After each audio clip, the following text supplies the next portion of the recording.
Estratégia é uma palavra sofisticada, planejamento estratégico. A palavra estratégia, como quase tudo, se comoditizou, né? O que seria estratégia se não seria pensar o futuro, né?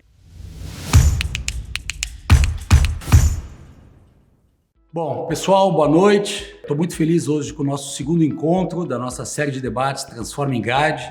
Hoje o nosso tema é marca e estratégia e eu vou apresentar logo em seguida aqui o convidado dessa noite, né? Na realidade, essa iniciativa, uma iniciativa que a gente teve o ano passado, quando a gente achou que seria muito importante debater marca sob diversas perspectivas, nós criamos essa série de debates que a gente agora está repetindo pela segunda edição. A ideia sempre é trazer 7 convidados para debater 7 temas, que são 7 crenças, né, que a gente trabalha no GAD, no qual a gente sempre dedica, né, a nossa reflexão de marca em cima desses temas, que é cultura, estratégia, pessoas, relacionamento, reputação, resultado e experiência, para que a gente possa refletir, né, nesse quase 2 anos de pandemia, o desafio que as marcas vêm enfrentando nesse momento. Então hoje a gente vai falar de marca e estratégia. Eu gostaria desde já apresentar aqui o meu convidado, né, um amigo de longa data, por que não, né? Thiago Matos, talento, um nome conhecidíssimo nacionalmente e internacionalmente, né? Uma referência quando a gente fala em estratégia. E mais do que uma referência em estratégia, uma referência quando a gente fala em futuro ou futuros possíveis. É isso, Thiago? É isso, Luciano. Obrigado, cara, pelo convite. É um privilégio estar aqui conversando com a sua audiência. É um privilégio ser parte desse grupo, né, tão distinto aí de 7 convidados e convidadas. É um prazer estar podendo contribuir com as nossas ideias. Espero que o que a gente traga possa gerar provocações amorosas, que são provocações, mas também são amorosas, né? Então vamos ver para onde vai esse papo. Bom, antes da gente iniciar aqui a nossa conversa, eu vou fazer uma breve apresentação do Thiago. Para quem não o conhece, Thiago é cofundador da Aerolito e da Perestroika, né, e um dos maiores líderes empresariais do Brasil. É considerado um dos principais futuristas do Brasil. Ajuda as empresas da América Latina a desenvolver estratégias e comunicação personalizadas com os seus clientes.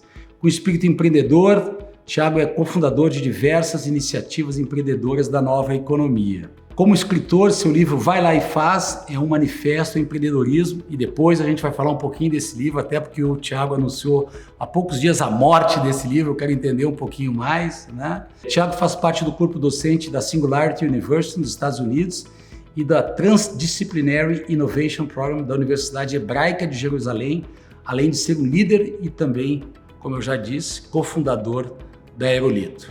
Bom, eu sempre começo aqui esses debates, né, falando exatamente do tema sobre o qual eu te convidei, né, que basicamente é estratégia. Então, acho que a primeira questão que eu queria colocar, o que é para ti estratégia, né, Thiago, no contexto empresarial, né, já que estratégia, lá atrás, quando eu comecei, faz muito tempo, né, quer dizer, estratégia era uma palavra sofisticada, estratégia, planejamento estratégico, né? Se fechava, né, numa sala, durante alguns dias, num retiro, se convidava os líderes, se convidava grandes cabeças consultivas para pensar a estratégia de 10, 20 anos, 5 depois, né? E por aí vai. Isso era estratégia, né? E ultimamente a palavra estratégia, como quase tudo, se comoditizou, né? Então a gente vê estratégia para tudo que é coisa e tal. Então, primeira questão aí, o primeiro papo nosso, eu gostaria de ouvir de ti. O que é estratégia hoje, Thiago? Legal. Luciano, talvez eu tenha que dar alguns passos para trás para conseguir tentar aqui dar vários passos para frente. Eu tive um histórico aí de 4 encarnações profissionais, né? 4 ciclos profissionais. Então, o meu primeiro foi como comunicador. E foi quando a gente se conheceu, foi quando, inclusive, eu pedi mentoria de várias frentes de negócio que viriam a nascer mais para frente, para você pessoalmente e para o pessoal do GAD. Então, eu comecei como comunicador, trabalhei no mercado de comunicação, ascendi nesse mercado de comunicação, mas chegou um momento em que eu me senti convidado a empreender. E quando eu empreendi, eu decidi empreender num primo da comunicação, não era exatamente na comunicação.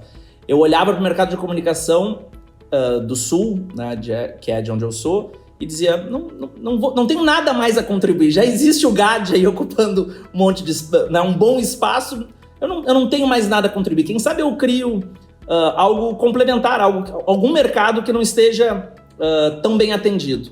O nosso primeiro negócio foi a Perestroika, uma escola de criatividade da qual eu não sou mais sócio, mas que acabou me ensinando muita coisa.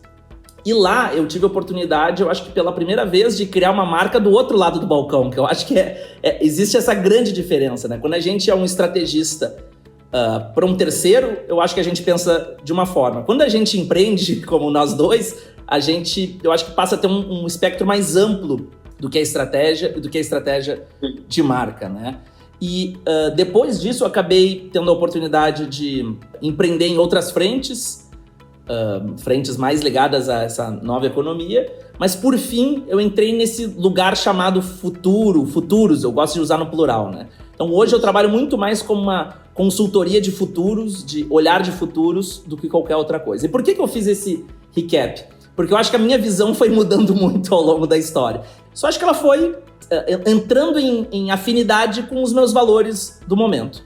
Então hoje eu associo muito a palavra estratégia à estratégia digital. E eu vou explicar por que eu associo diretamente à estratégia digital. Porque para mim, estratégia digital não significa necessariamente fazer algo na internet. Para mim, estratégia digital é como pensar o mundo digital e as nossas iniciativas. Algumas delas são tangíveis, físicas, olho no olho, outras são zeros e uns online virtualizadas, né?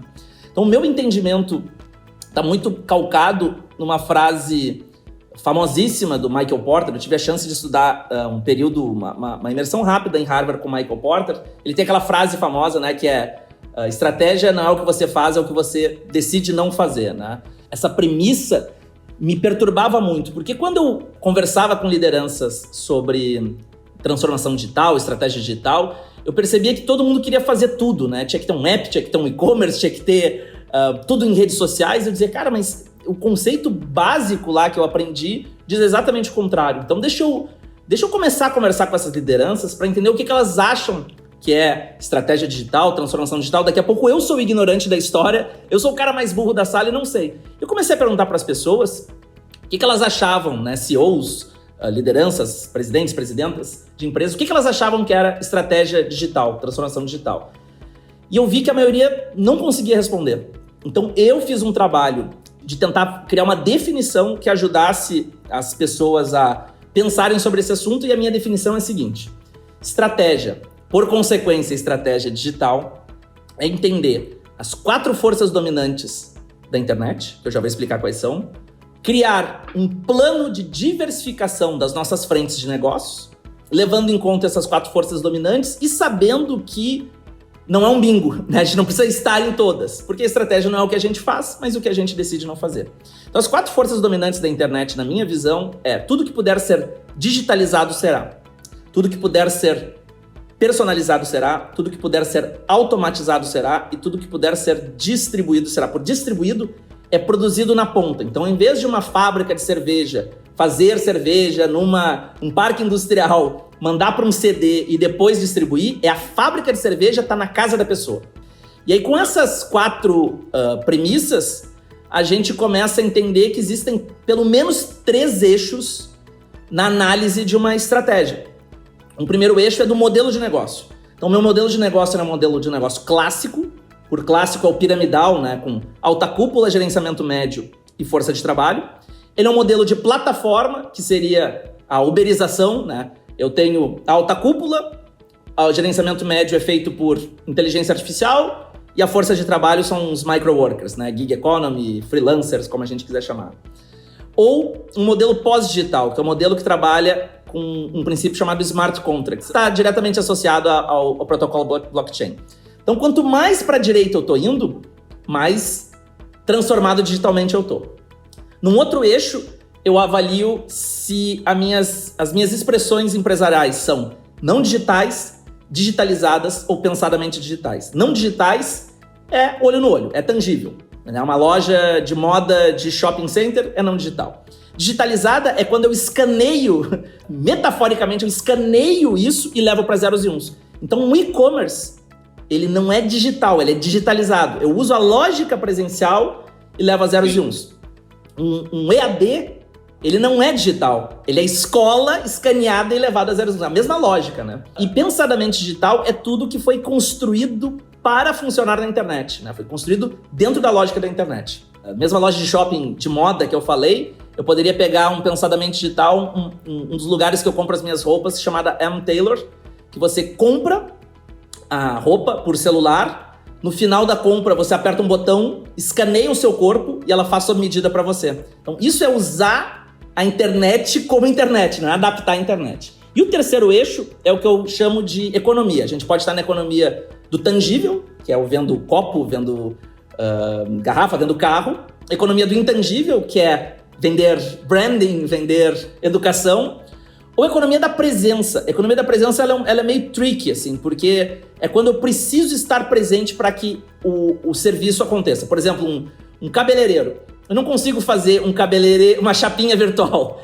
Né? Eu consigo fazer um trabalho de branding à distância. Eu consigo dar um curso à distância, mas eu não consigo fazer uma chapinha à distância. Então, eu preciso estar presente, profissional e consumidor para que isso aconteça.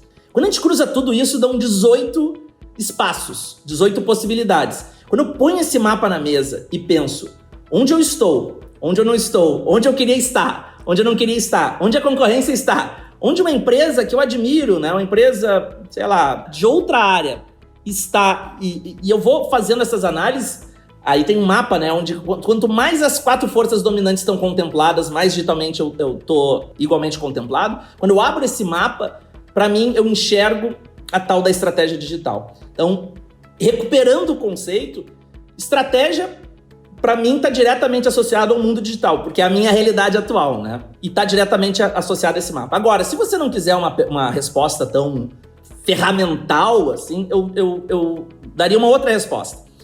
Para mim, estratégia hoje é pensar futures back. Então, acho que essa pode ser uma resposta mais atrativa para sua audiência. Então, como é que... eu acho que trouxe muito bem, né, Luciano? Por muito tempo, a gente tinha como única verdade o planejamento estratégico, né? Ia lá, pensava horizonte 1, horizonte 2, horizonte 3, criava o roadmap, criava o plano, criava os KPIs. E agora, além deste jeito, eu acho que esse jeito continua tendo algum tipo de validade, mas além desse jeito, a gente tem que fazer meio contrário, pelo menos da minha visão, que é o tal do futures back. Então, o que é o futures back? Futures back, ele não é present forward, ele não é do presente para frente. Futures back é do futuro para trás. Então eu vou ao futuro, imagino esses futuros, entendo esses futuros, crio essas visões de futuros, que não é só um. Então aí já tem uma diferença grande do planejamento estratégico. Você cria alternativas, né? Você abre o leque, e aí você cria um plano que tem que estar calcado em cima de uma frase que, para mim, talvez cele aqui o meu conceito de estratégia, que é Don't let structure get in the way of strategy. Não permita que a estrutura do presente atravanque a estratégia futura. Porque como é que a gente faz estratégia normalmente? A gente pensa assim, já que eu tenho 3 pontinhos, então 3 pontinhos. Né? Já que eu tenho esta fábrica com uns 10 mil metros... Já que eu tenho essa rede de consultoras... Já que eu estou no Brasil, Colômbia e Argentina, já que, então, a minha estratégia é tal. E se eu fizer isso, eu estou deixando que o presente seja o rei do futuro, que será o vassalo. Se eu faço o contrário e penso como é que é a escola perfeita daqui a 10 anos, como é que é o escritório de design perfeito daqui a 10 anos, como é que é a montadora perfeita daqui a 10 anos? Ah, então tá, vamos voltar ao presente e ver o que a gente tem que serve a isso e o que não tem. Parece mais justo com o futuro, né? Então essa definição de futures back, ela se soma à estratégia clássica e eu sou muito elegante, eu tento ser elegante de não entrar nesse conflito, sabe, cara? Dizer assim, isso é melhor que isso é melhor que aquilo. Acho que os dois se complementam bem. Essa abordagem ou essa, posso dizer, estratégia de pensar... Perspectiva, seja lá como for. O conceito de futures back é interessante, né? Porque... isto é um erro clássico, né? É um erro clássico. E, cara, você que é criativo, você que gerencia uma grande empresa criativa, você sabe que no mundo corporativo falta muito a tal da imaginação, né? O pessoal é muito concreto ao presente, diz assim, mas me mostra, né? Aí você diz, cara, não posso mostrar, porque não existe ainda, né? Então tem uma frase do Einstein que é muito legal, que é atribuída ao Einstein, ninguém sabe se é dele mesmo, que é: infelizmente, muitas pessoas só veem o que é, não o que pode ser. Se a gente consegue ver o que pode ser, a gente consegue fazer isso. Mas se a gente tiver um time que só vê o que é, fica um pouco mais difícil de fazer, né? Mas é bom tu terminar com essa provocação do Einstein, não sei se é exatamente dele aí, né? Porque aí meu segundo tema é exatamente sobre marca, né? Muito bem, aí posto aí uma visão tua de estratégia muito interessante. Eu acho que é exatamente isso que eu queria trazer, sobre provocação, né? Eu vou pegar o gancho para falar sobre marca, mas ao mesmo tempo também vou fazer uma provocaçãozinha de estratégia, né? Porque tu tá trazendo essa questão da estratégia, da dificuldade da gente olhar o que pode ser, né? A gente quer pensar o futuro olhando para o que tem agora. Esse é enfim, o dilema dos humanos, né? Das organizações. Quando a gente fala então de marca, nós temos um tema ainda mais intangível, mais imaginário, né? Por mais que a nossa agenda hoje seja uma agenda estratégica, criativa e de hands-on, de botar de pé, fazer acontecer, como eu gosto de dizer, da experiência, de entregar no final do dia, tudo começa com uma reflexão estratégica, mas com um momento de imaginação. Às vezes eu digo para os clientes, pô, mas tem certeza que isso vai? Não tenho nenhuma certeza. Mas a gente tem determinado momento que a gente sente, entendeu? Por um conjunto de coisas que foram construídas num primeiro momento, que dão sinais, que a gente precisa aterrissar esses sinais com algo, né? Com algo que nos inspire, com algo que nos motive, né? Mas a gente sente, a gente sente o cheiro, né? A gente vê a cor, né? Eu gosto de dizer sempre para os meus clientes, quando a gente principalmente trabalha em rebranding, que tem que repensar, eu gosto de dizer o seguinte: olha, nós pensamos no nome enxergando já, nós não pensamos só verbalmente, nós pensamos visualmente. Então a gente é treinado para isso, né? A gente é treinado para isso. Então, só coloco esse tema aqui para engatar nessa questão. Se estratégia tem essa dificuldade, por que as organizações têm essa dificuldade de enxergar mais à frente, né, de poder pensar o depois? O que é marca nesse contexto, então, Thiago? Imagina o que é marca, né? Que é mais etéreo ainda. Sim. Porque marca, né, a gente vem, obviamente, né, tu acompanha toda essa jornada, nossa jornada, a jornada desse mundo das marcas, né? Nós estamos falando num tema aí que começou a ganhar uma relevância uns 20 anos atrás, uns 10 anos se acelerou muito, né, o tema das marcas, o tema do brand. Então, né, felizmente hoje essa é uma agenda da alta gestão, do CEO, dos conselhos. Hoje todos os projetos envolvem, né, sempre a participação da alta liderança e dos conselhos, que é muito bom, né? Eu sempre gosto de dizer, né, os meus amigos de comunicação e de marketing não gostam muito de, graças a Deus que marca hoje, ela já foi o patinho feio, hoje não é mais. Isso, ela está além, né? Ela tá no âmbito da alta gestão, e isso é bom para as áreas de marketing, isso é bom para as áreas de comunicação. Eles ficam, no primeiro momento, incomodados, mas eu digo, tem que pensar com outra perspectiva, porque se está na agenda do seu, o valor que ele dá é muito maior. Então, nessa perspectiva, dentro dessa reflexão e dessas colocações que você fizeste sobre a tua visão do que é estratégia, eu aterrizo aqui também essa provocação para ti. O que é marca hoje nesse contexto? E hoje, né? Hoje estamos falando aqui, quase 2 anos de pandemia também, né? Há 2 anos atrás seria diferente, talvez. O que é marca hoje, então? Eu vou entrar num campo meio filosófico, poético e intangível, já que o papo tá bom aqui, eu tô gostando, né? Tem uma frase do Gandhi que ele diz que felicidade é quando a gente coloca em harmonia o que a gente pensa, o que a gente diz e o que a gente faz. E eu acrescentaria o que a gente sente também, né? Tipo, acho que quando o que a gente sente, porque o sentimento ele é verdadeiro, né? No que a gente sente tem harmonia ao que a gente diz, pensa e faz, eu também acho que é felicidade. E eu tenho uma sensação que, dado o contexto de pandemia, que ele nos colocou num outro paradigma de exposição, e eu já vou explicar o que eu enxergo que é o paradigma de exposição. Eu tenho a impressão de que marca é a coerência entre o que a empresa ou que as pessoas da empresa pensam, dizem, sentem e fazem. É justamente essa coerência, o rescaldo dessa coerência. Porque quando não tem a coerência, não vira marca. Quando tem coerência, é o que vira marca. Quando não tem coerência, eu gosto de dizer, é logo, né? Se tem coerência, é marca.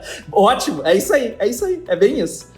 Cara, pré-pandemia, todo mundo era importante, né? Você perguntava pro cara X, pra menina Y, o que você faz? Não, meu negócio muda o mundo assim, assado. E quando chegou a pandemia, o grau de impacto da pandemia nos fez colocar, eu acho, os negócios em prateleiras diferentes. É evidente que alguém que está promovendo uma vacina tem mais impacto que eu, que dou aula de futuro, né? Tipo, eu não posso achar que eu tô na mesma linha de frente que essas pessoas.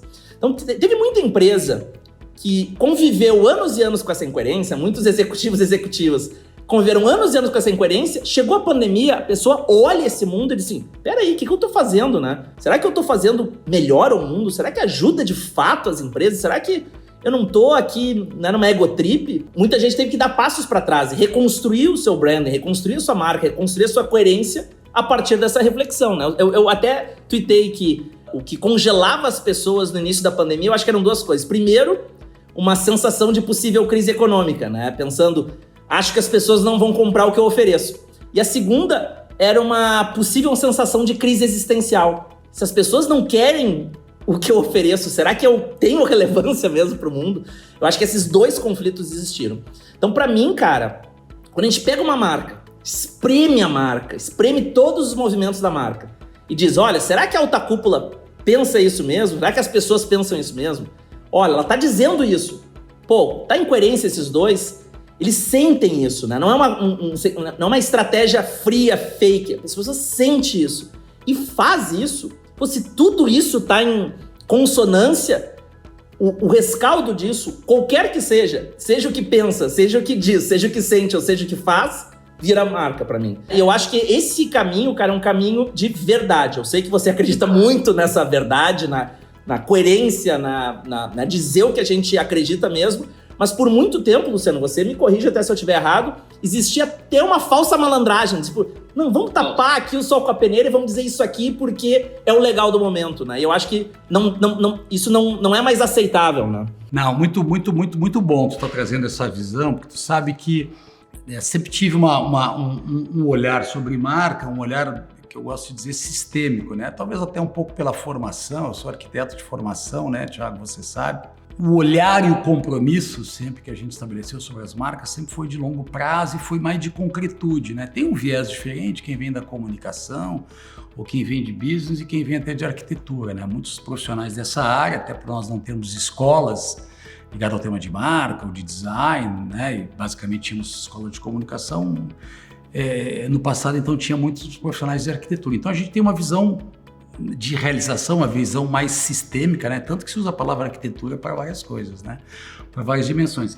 Então, já de muito, né? Eu sempre trago uma visão muito clara sobre marca, que marca é consistência e coerência. E agora, ao longo da pandemia, nas reflexões que a gente teve ano passado, e também a gente aterrissou agora num estudo que nós publicamos aí pelo segundo ano, chamado Guide Insights, né? Que quem quiser pode entrar no nosso site e baixar. A gente trouxe, inclusive, um terceiro C para essa reflexão, que é consciência. Consistência, coerência e consciência. Esse é o novo paradigma das marcas no nosso ponto de vista, né? Mas depois eu quero aproveitar você e abusar de você também ser esse novo paradigma. Mas a gente trouxe o tema da consciência como um novo paradigma, né? Que se junta a esses dois Cs. Então, mas eu acho que a gente tá em concordância aqui, né? Eu realmente acho que tem essa consciência da própria coerência, né? Você tem que ter consciência da sua clareza disso, né? Tem que ter clareza da sua coerência. Exatamente. Mas eu acho que faz muito sentido o que tu tá trazendo, essa coisa da coerência, do sentir, né? Do pensar, do expressar e fundamentalmente... E eu acho, Luciano, desculpa interromper, é que tá um papo de bar aqui, um papo de bar de alto nível. Eu acho que quando você fala que vocês, profissionais, enxergam, pensam visualmente, eu acho que é também esse sentir. É se permitir sentir. Isso tá coerente com tudo que eu estudei dessa empresa, né? É algo irracional. Às vezes eu não verbalizo o porquê, mas eu sinto que é coerente, né? E obviamente, né, tudo isso aí acaba tendo esse conflito da nossa racionalidade, da nossa concretude, né? Especialmente de quem não é treinado, né, para não concretude, para, né, dificuldade de ver. Mas esse eu acho que é o nosso desafio, né? Esse é o nosso desafio, conseguir fazer acreditar, fazer enxergar, fazer sentir. Eu acho que esse é o nosso grande desafio, né? E aí, Thiago, olhando um pouquinho, né, pegando um pouco em cima dessa tua provocação aí, né, de que marca para ti é muito esse tema da consistência, como tu disse, né? Como é que tu enxerga essa contribuição hoje das marcas para as organizações, olhando nesse contexto que a gente está vivendo, né, de quase 2 anos de pandemia, onde muita insegurança, né, veio para a agenda. Obviamente que hoje é um pouco diferente do início da pandemia, né, mas momento absoluto ali de insegurança, mas a insegurança passou a ser um tema talvez que a gente tenha que lidar muito mais do que a gente lidava antes, né? Quer dizer, todo o tema de aceleração e transformação que se colocou, destruindo, né, de um dia para a noite determinadas indústrias, trazendo oportunidades jamais impensáveis para outras indústrias, criando cada vez mais também, né, distâncias e fossos, né, entre pessoas, classes, países, organizações, corporações, megacorporações, metacorporações, né? Depois eu vou te provocar desse assunto também, né? Então, e agora, momento de retomada aí, né? Então, como é que tu vê agora as marcas dentro desse contexto de absoluta transformação, aceleração e possível retomada? Como é que tu enxerga aí a capacidade delas em ajudar nesse momento, Thiago? Perfeito. Para mim, nunca na história da humanidade marca foi tão importante. Nunca. Eu vou explicar por quê. Se não fosse um papo com você e fosse um papo com... Tem que explicar, senão eles vão achar que tu foi contratado. Vou achar que é jogado certo. Exatamente. Se fosse uma live com um CEO de uma empresa alimentícia, eu diria a mesma coisa. Eu vou explicar por quê. Com a chegada da pandemia, houve uma angústia por gritar no digital. Todo mundo começou a gritar, todo mundo disse, peraí, já que você não pode me enxergar, já que você não pode passar aqui na minha frente, eu tô aqui, viu? Eu tô aqui. Quando tem muito ruído, muito barulho, muito zoom, você desliga tudo, né? Tudo vira a mesma coisa. Aquele primeiro momento de pandemia ali, né, março, abril, maio, era um barulho, era assim, as marcas todas gritando, e ninguém queria ouvir nada, tá? Era uma estafa mental, uma exaustão mental, que dizia, cara, não consigo pensar, eu não consigo nem processar nas minhas faculdades mentais aqui toda essa gritaria. E você ir atrás da informação, você ir atrás do produto, você ir atrás do serviço de quem você confiava, de quem já tinha algum histórico e algum sentimento pregresso. Então, se você não tinha essa construção, você era só mais alguém gritando. Construir a marca naquele momento, para mim, era um desafio gigantesco. Quem conseguiu construir antes estava numa vantagem enorme, né? Assim, enorme mesmo. Léguas e léguas de distância. Agora, o que acontece com a pandemia, né, chegando ao fim, a gente começando essa transição aí de números cada vez mais baixos e um final de pandemia, uma retomada, né? O que acontece? Um monte de empresa gritou e se violentou, né? Porque quando você tem que chamar atenção de uma forma, como eu estava falando antes, incoerente, você violenta princípios que, para usar os fundamentos aí da arquitetura, são pilares. Você não pode violentar esses pilares, né? Essa construção, se você quebrar esse pilar, a construção cai. E eu percebi muitas marcas violentando esses pilares e, portanto, elas talvez sejam o que a gente chama de fad, né? Aquela coisa que é rápido, intenso, mas que morre em 6 meses.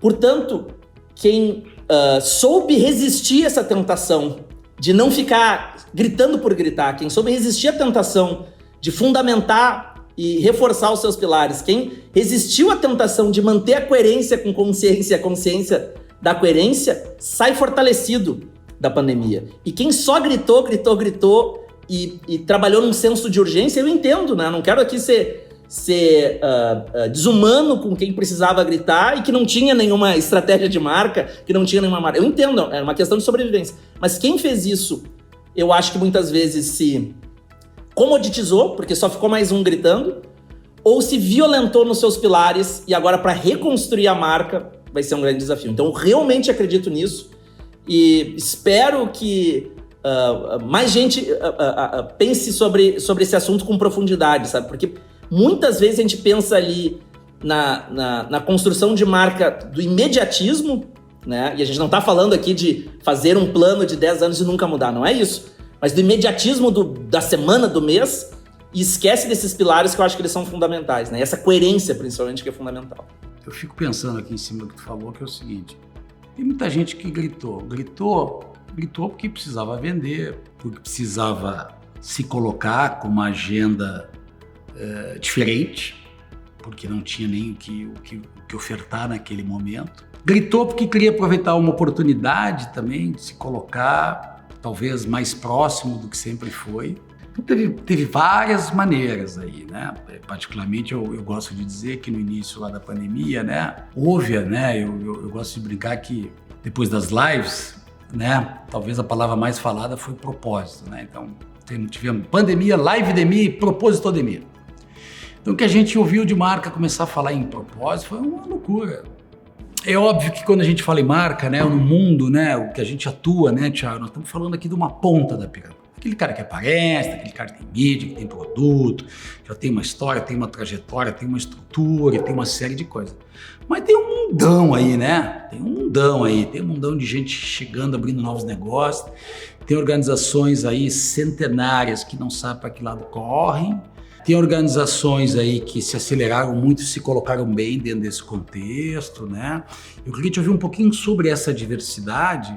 Essa reflexão é importante de como também a gente provoca os nossos interlocutores, clientes, empresários, executivos, profissionais, para as marcas trabalharem, né, nesse pós aqui, entendeu? Quer dizer, então tem essas várias figuras, mas tem essa coisa que eu particularmente fico um pouco preocupado, que é esse excesso de discurso sobre a questão do propósito. E eu gosto de brincar, Thiago, que quando eu comecei lá atrás, então a gente tinha as discussões com os clientes e falava, agora nós mudamos a nossa estratégia, eu tinha uma fábrica aqui, né, que o meu negócio era produzir, na nossa terra a gente fala massa, né, aqui em São Paulo fala pasta, né, e espaguete, seja o que for e tal. Mas aqui vem um consultor de planejamento e diz que o meu negócio é soluções e alimentação. Então agora eu vou fazer isso, aqui eu vou ter um portfólio com 50, 200 produtos e tal, legal. Aí tu passava lá alguns anos depois, mico. Explodiu o negócio, porque o cara era bom, muito bom naquilo. E o cara se alargou, quis ser bom em tudo, perdeu proposta de valor, perdeu sentido. Não, meu negócio agora é resolver a fome do mundo. Tá todo mundo, né? Isso aqui nem missão empresarial, né? Alguns anos atrás, todo mundo com as mesmas missões na parede. E agora tá aparecendo um pouco disso, esse tema do propósito, assim, entendeu? Então, eu tenho visto isso, assim, como um propósito wash, né? Que nem a gente teve greenwash, estamos tendo um pouco disso aí. Eu queria te ouvir um pouco esse tema, que eu acho que é um tema que tá um pouco atravessado nessa agenda das marcas aí. Poucas vezes eu acho que eu vou ter a oportunidade de dizer assim, vocalizar com toda a vontade o que eu gostaria de dizer, porque é complicado entrar nesse tema, e eu vou aqui de novo dar passos para trás, tentar dar passos para frente. Se a gente fizer um recap histórico, a gente tinha lá missão, visão e valores, né? Tinha lá a missão da empresa, é essa, é aquela. O que acontecia é que quando uma empresa mais tradicional fazia a sua declaração de missão, era uma frase totalmente bullshit, né? Era uma frase assim, totalmente para virar um quadrinho da entrada da organização. Então não tinha eles não tinham nenhuma responsabilidade sobre aquela frase. Era assim, uma frase tão abrangente, tão neutra, tão morna, que servia quase para qualquer empresa. Uma vez eu fui falar sobre esse assunto para uma empresa e eu peguei e fiz um teste de pegar as declarações de missão das empresas da categoria, e eram quase as mesmas. Eu dizia, cara, se tá todo mundo querendo fazer a mesma coisa, qual é a diferença? Por que essa aqui é diferente dessa e por que essa não é diferente daquela? Aí o que aconteceu? a gente entrou nessa era do propósito, né? De falar de propósito. E para mim, o que a maioria das empresas fez, é minha opinião, se as pessoas não concordarem, tudo bem, elas pegaram e fizeram uma reciclagem da missão lá, da declaração de missão. Botaram uma cara um pouco mais de slogan, sabe? Deram um pouco mais de forma, assim, mas continuou, na maioria dos casos, neutra, insossa, descompromissada e assim por diante. Quando eu comecei a perceber esse purpose washing que você falou, eu fui fazer o dever de casa. Falei assim, deixa eu entender o que é o tal do propósito. E aí eu me dei conta que propósito tem o mesmo radical de proposta, né? É uma proposta. Ó, eu quero propor ao mundo isso. Mas proposta, você pode propor e não fazer nada, né? Olha, eu sou um candidato aqui a prefeito. Minha proposta é construir hospitais, tapar o buraco da rua, aumentar o salário de professores, passam 4, 5 anos, não faço nada. É um propósito vazio. E eu acho que é essa a confusão que se faz, que é o propósito não é o fim do jogo, é antes do jogo começar, né? É eu na maratona ali botando o meu número pra correr. Isso que é o propósito. Agora, se eu botar o número e for pra casa, eu não corri a maratona, nada aconteceu. Então eu gosto muito de uma palavra que eu acho que associada ao propósito, ela dá uma dimensão melhor ao propósito, chamada legado. Legado é o propósito executado. Então, se a gente fala muito de propósito e não deixa legado nenhum, egotrip total. Se a gente deixa legado sem clareza no propósito, talvez eu não esteja entregando o que de fato eu quero entregar para o mundo. Eu até entregue alguma coisa boa, mas não é, né, de fato o que eu quero. Quando os dois se associam, eu acho que funciona bem. Acho que a gente tem que olhar para o nosso legado como organização. O que eu estou fazendo para o mundo de fato? A tal da consciência. O que eu estou entregando? Eu estou entregando mais do que um produto? Eu estou entregando mais que um serviço? Tem alguma coisa acima disso? Porque se tem, aí eu posso falar. E se não tem, é melhor eu não dizer. É melhor eu assumir a minha insignificância aqui no mundo. E se for para assumir um propósito bold, que seja bold de fato, né? Porque não adianta dizer assim, o meu propósito é, sei lá, tem uma escola. Meu propósito é transformar a educação do Brasil. Aí você olha, é igualzinho, sabe? É uma sala de aula igual a todas as outras, as matérias são todas outras. Aí você diz, cara, qual é a lógica disso aqui? Bom, mas isso tem um motivo, Luciano, porque tem um cara chamado Salim Ismail. Apesar de bem intencionado, eu acho que ele fez um desserviço. Ele lançou um livro chamado Exponential Organizations em 2013, eu acho, por aí. E nesse livro, que foi um livro muito conhecido no meio empresarial, ele dizia que toda organização tinha que começar o seu plano de transformação através de um MTP, Massive Transformative Purpose, né? Então, se eu não tiver isso, não temos nada. E aí, cara, eu fui a tantos encontros high-tech, né? Tipo, que o pessoal tinha uma necessidade de quase cunhar o seu MTP na porta do evento para não passar vergonha, que isso, de certa forma, acho que acabou não sendo bem feito. Então, o Salim Ismail, apesar de bem intencionado, eu acho que ele foi um dos principais pivôs desse purpose washing, que no final das contas, para mim, é uma reciclada daquela missão, visão, valor, daquela declaração de missão da organização. E a gente percebe que hoje em dia as empresas e as marcas, marketing, porque agora esse tema juntou, né? E o RH, é o CEO, é o marketing também, ficou um pouco mais ainda, mais shadow, ficou mais cinzento ainda esse tema, mas uma certa fobia em ter isso, né? Mas a fobia de cumprir tabela.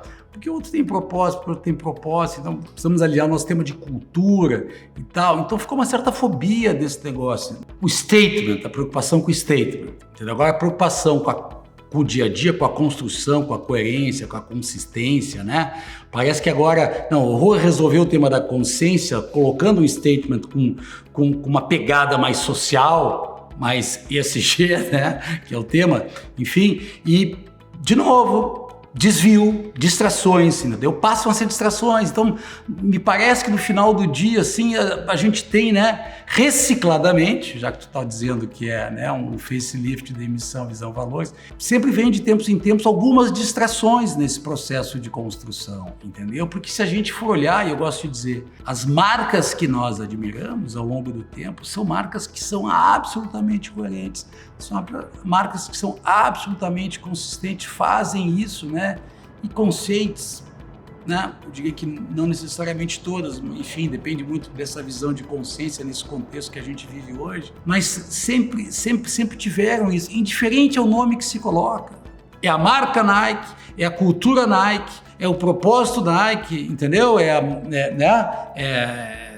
a marca da Body Shop, a cultura da Body Shop, é o propósito da Body Shop, né? Enfim, seja o que for, seja qual for a marca, com uma pegada mais para ali ou mais para cá, tu pode usar qualquer uma dessas palavras, né? Tu pode usar qualquer uma dessas palavras. De novo, fica um pouco, às vezes me preocupa muito isso, que gera essas distrações e as empresas acabam perdendo, né, a energia e capacidade, né, de se concentrar no que é mais difícil, que é o que tu falou no início, né? E que eu concordo e desde sempre reforço meus clientes, que é o dia a dia, né, Thiago?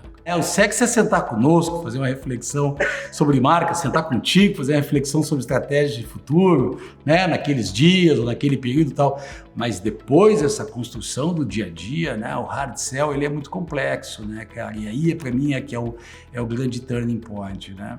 Isso se é bem feito, ótimo. Se é bem feito, é só o inicinho de uma jornada, né? Parece que assim, ó, fizemos a nossa imersão aqui, temos um propósito, cola um adesivo lá na fachada e acabou. Não, nem começou o negócio. E aí, agora, assim, só pra gente ir endereçando aqui o final do nosso bate-papo, né? Porque ano passado eu fazia essa série, né? Eu nunca tinha feito isso também, graças a esse fenômeno, né, de pandemia também nos empurrou para determinadas frentes e tal.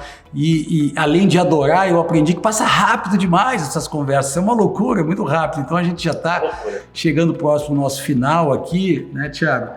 E eu só queria pegar um ganchinho antes da última pergunta, que é assim, e agora? O que tu olha de horizonte aí, entendeu? Ou de abordagem diferente? O que tu diria? Ou de paradigma para a questão das marcas nesse novo contexto tão desafiador quanto foi o início da pandemia, essa retomada? Perfeito. A gente estava conversando nos bastidores aqui, né, sobre esse momento do tal do metaverso. E eu estudo metaverso há 9 anos. A primeira vez que eu entendi o conceito de metaverso foi quando eu conheci pessoalmente o Philip Rossendale, o cara que criou o Second Life. O Second Life foi aquele primeiro sprint, né? Aquela primeira tentativa de criar um metaverso. Por vários motivos aquele sprint não funcionou, posso dar alguns motivos aqui. O poder computacional era muito baixo, a internet, a banda era muito lenta, né? Perto do que a gente vai ter com 5G. Uma série de desconfiança sobre a própria internet, para ter uma ideia. Quando foi criado lá o Second Life, o YouTube estava nascendo. Então, assim, era a maturidade desse espaço social para a internet não era o que tem hoje, com marcas investindo pesado e assim por diante. Então, tem sempre aquela curva, né, que assim, um pico de empolgação. Nossa, o Second Life vai mudar tudo. Aí cai e diz, não, o Second Life é uma porcaria. E depois retoma e entra num platô de maturidade, né? Uma vez que hoje a gente tem bem mais poder computacional, que todo mundo tem um supercomputador na palma da mão, coisa que não existia naquela época. Que os games atraíram muito dinheiro, e ao atrair muito dinheiro, eles atraíram os talentos. Então hoje as trilhas sonoras, as armaduras, os personagens, os avatares, os cenários estão num outro patamar que não estaria se essa indústria não tivesse desenvolvido. Tudo isso foi, digamos, a grande cama para esse tal de metaverso. Então, o que é o metaverso aí, para quem conhece a buzzword, mas talvez não conheça tão bem o conceito? Metaverso são espaços que a gente fica quase num híbrido entre não digital e digital, né? É um espaço de convivência que fica quase num híbrido entre não digital e digital. É um grande universo, grande mapa aberto, onde eu posso interagir de muitas formas. Uma delas, que é bem clássica, é jogar. Outra, já está acontecendo bastante, é participar de shows, participar de performance. Mas a gente vai ver cada vez mais frentes, né, de serviços lá. E aí, por que eu acho que aí é um espaço importante para marcas? Porque velocidade de interação entre esses pares, entre as pessoas que estão no metaverso, entre os indivíduos que estão no metaverso, ela se dá muito rápido, os códigos mudam muito rapidamente, são muito específicos, a estética de pensamento, a estética de convivência, ela muda numa velocidade muito mais acelerada do que era anteriormente, e a gente não vai conseguir entrar interrompendo, né, esse ritmo. A gente vai ter que estar lá vivendo essa impermanência. Então vou ter que, como marca, e quando eu digo como marca, não é um outdoor, né? Como marca, como uma presença, indivíduos, serviços, né? Produtos. Como marca, eu vou ter que estar lá respirando isso para entender os códigos, para ir trocando os códigos na velocidade. Talvez seja 100 vezes mais acelerado. Todos os códigos de conduta são 100 vezes mais acelerado que redes sociais. Então, um dos desafios que ninguém sabe como é que vai ser, né? Eu tenho minhas hipóteses aqui, você deve ter as suas, mas ninguém sabe como vai ser. Uma vez que esses metaversos vão crescer exponencialmente, como é que as marcas participam dessa conversa, entendem esses códigos, aceitam essa impermanência, né? Essa transformação bem rápida. Isso, para mim, é um grande desafio, não tenho muitas respostas com relação a isso, né? Um dos grandes aprendizados com a pandemia, pelo menos no âmbito pessoal, e eu acho que de uma forma geral, foi essa conclusão óbvia que nós não controlamos nada, e dentro desse contexto, então, de aceleração e transformação, principalmente de metaverso, né, o não controle vai imperar mais ainda, e isso é um desespero para todos nós, especialmente com as marcas, né, que trilharam caminhos mais tradicionais, né, onde tinham mais controles de audiência, controle de canal, controle de produto, controle de cadeia de valor, mas controle de tudo. Então, assim, né, talvez o tema do não controle e, portanto, viver mais, eu preciso viver mais, né? Eu preciso de menos guidelines. É um desafio lindíssimo, né? Eu gosto de dizer... É uma coisa orgânica, né? Uma coisa orgânica, eu digo, de vida mesmo, né? É, orgânica, né? E tem um fator interessante que é legal para tentar ser didático aqui, porque quando você pensa nas redes sociais, ela tem guidelines. O Instagram tem guidelines, o Facebook tem guidelines, o YouTube tem guidelines. E o metaverso, claro que tem guidelines, mas eles são muito mais amplos. No YouTube você tem que se apresentar dessa forma, com essas palavras, com esse ritmo. A pessoa pode pular depois de tanto tempo. Tem os guidelines. Lá você pode dizer assim, literalmente, o que eu posso fazer aqui? O que eu posso construir nesse universo? Pode ser um unicórnio, pode ser um prédio, pode ser algo que ninguém nunca imaginou. O espectro eu acho que é muito mais amplo. Gostei muito dessa sua provocação da construção em tempo real, assim, né? Do guideline um pouco mais loose, para que a gente não se ingesse na construção, né? Esses debates realmente têm sido muito interessantes, né? Pensar a marca sobre outras perspectivas e tal. Muito enriquecedor, assim. Eu sempre gosto de fechar, né? É legal, a gente aprende, sempre é bom ter uma coisinha básica, assim, de fechamento, né? Então tem uma pergunta muito simples, muito objetiva para ti, aqui. O que não é marca para você? Quando você me provocou a responder o que é marca, estava na ponta da língua. E o que não é marca para mim seria o negativo disso, né? Seria desconstrução da definição do que era marca. Mas eu disse assim, cara, eu não sei se essa resposta ela é honesta, né? Tipo assim, porque eu tô aqui no improviso aqui, tô pegando já um raciocínio que eu já criei, e eu quero dar uma resposta que eu acho que ela ajuda a construir o nosso storytelling.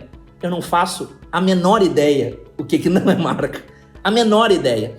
E essa sensação do não saber, eu acho que tem muito a ver com o novo profissional. A gente, né, sempre fazia força para ser o expert, fazia força para ter todas as respostas, fazia força para ser o bambambam, para ter o currículo longo, né, tentar todas as medalhas.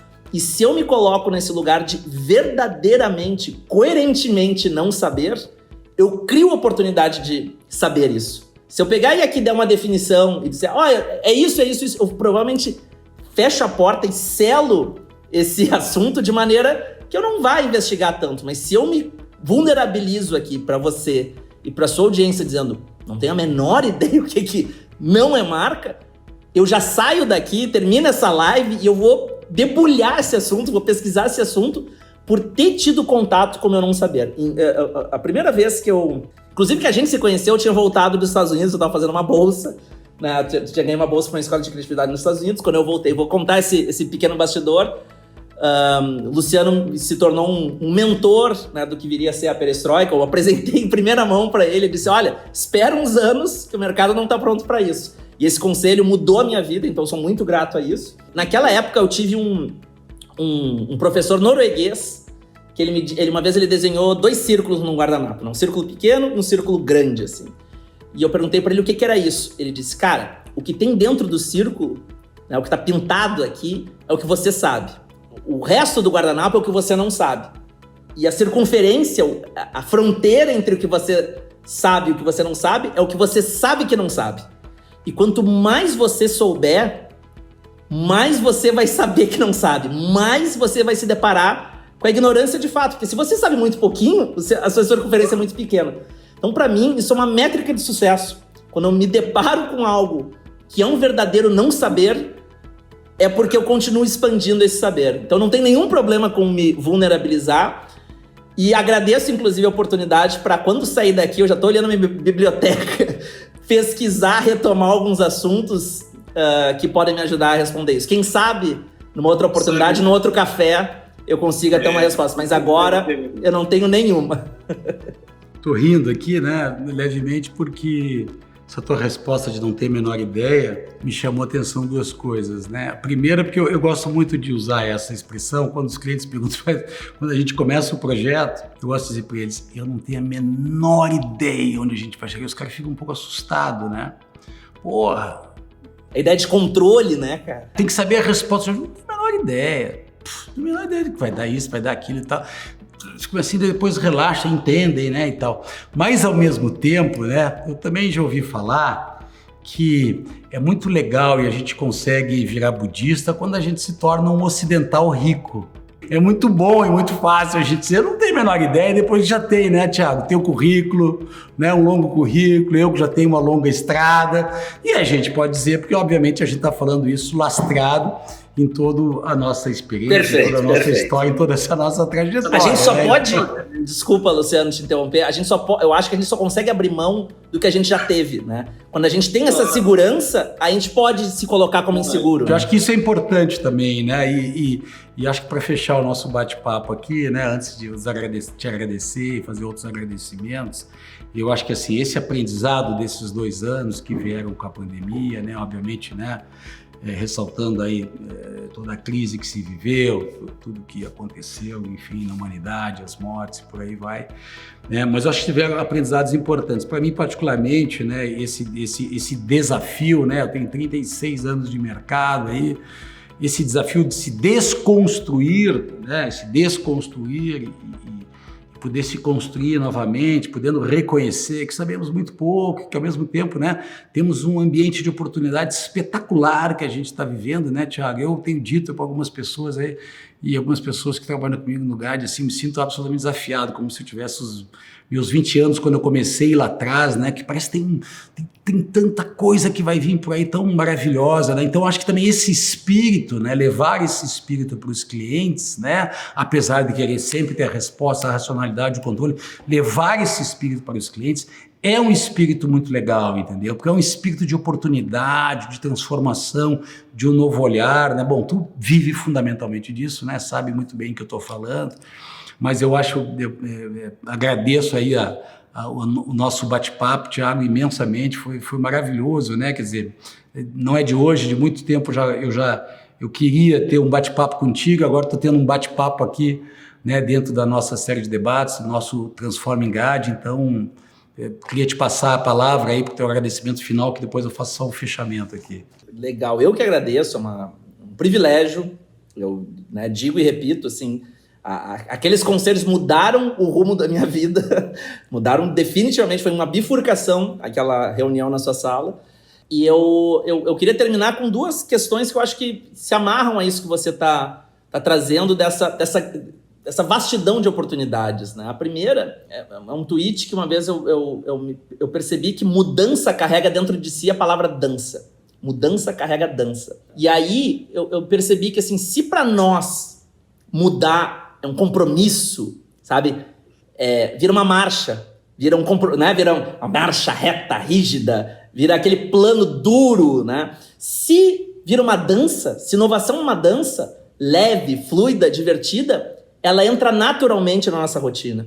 Então eu costumo perguntar assim, quando a música toca, eu corro pro pelotão ou eu corro pra pista? Porque eu acho que isso diz muito sobre esse espírito pós-pandemia, né? Se eu tiver aberto para me divertir com a impermanência, com esses novos cenários, certamente vai sair coisa legal. Eu adoro essa construção conjunta de debate aqui, né? Um debate criativo. Se mudança tem a palavra dança, também tem a palavra música. Talvez seja a junção das duas, né? Talvez seja um pouco dos dois, né? Música e dança. E a segunda frase, que eu acho que ela é um lema de vida para mim, a gente só consegue perder o teto, né, quando a gente perde o chão. A gente tem que se permitir perder o chão, tirar o próprio chão para decolar. E eu acho que todo mundo, consciente, inconscientemente, planejadamente ou não planejadamente, perdeu o chão. Então todo mundo também perdeu o teto. Todo mundo perdeu esse espectro aqui que nos sufocava. Por que não aproveitar isso para sermos melhores do que a gente era, né? Deixa essa provocação. E, cara, muito obrigado mesmo. Obrigado por tudo. Conta comigo sempre e tamo junto. Maravilhosa provocação. Eu também gosto de dizer que ao longo dessa pandemia, a única certeza é que todos seremos transformados. Uma pena é que poucos estão conscientes nessa transformação. E a grande maioria vai ser transformado de uma maneira inconsciente, né? Que não vai acabar sendo positivo. Tiago, meu super obrigado, realmente um abraço enorme aqui de São Paulo a Porto Alegre, né? Para você, queria realmente te dizer muito obrigado, porque foi uma bela conversa, tenho certeza que a nossa audiência aqui vai adorar, nós vamos ter aqui um retorno muito bacana. Enfim, mais uma vez, meu agradecimento especial. Eu sei que a tua agenda é super difícil, mas eu consegui uma horinha tua para a gente conversar. E, enfim, né? Espero vocês todos aqui, espero que vocês todos tenham gostado dessa nossa série, desse nosso debate sobre marca e estratégia no Transforme GAD. E já chamo vocês para o nosso próximo debate, né? Que vai ser marca e pessoas, e que vocês logo em breve, né, vão estar sendo informados aqui da próxima agenda. Obrigado a todos, uma boa noite. Tiago, um abraço forte aí, fique bem. Valeu, grande abraço. Tchau.